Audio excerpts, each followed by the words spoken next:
این هم نصب نرده‌های خرپشتک FK 1.15 در حال نصب کامل با قوطی 2x2.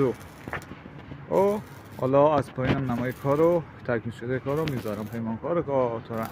این هم تکمیل شده نرده داخله، فقط گپاش مونده که نیاوردم برامون بزنیم تا بالا. قوطی 3x3 2x3 1x2 تا پایین به هم میشه.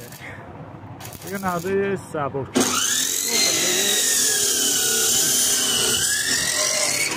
پیمانکار کارترنگ. برشکاری سقف اول اونا تو دیوارن، اون سمت هم ریختیم پایین. این آهن هم 12 متری میخواد بیاره پایین، 12 متری با جرسره میخواد بیاره پایین.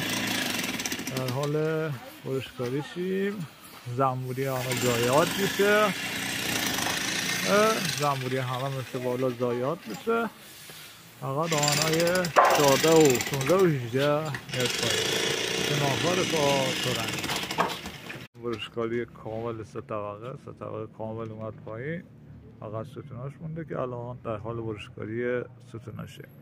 پیمانکار کارترنگ.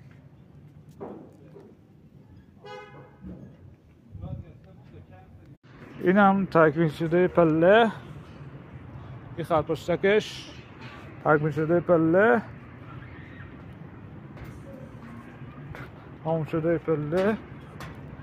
ایستگاهاش یه ایستگاه بالا بود، ایستگاه هم با اینکه الان من روش وایستادم. این هم بقیه پلمون.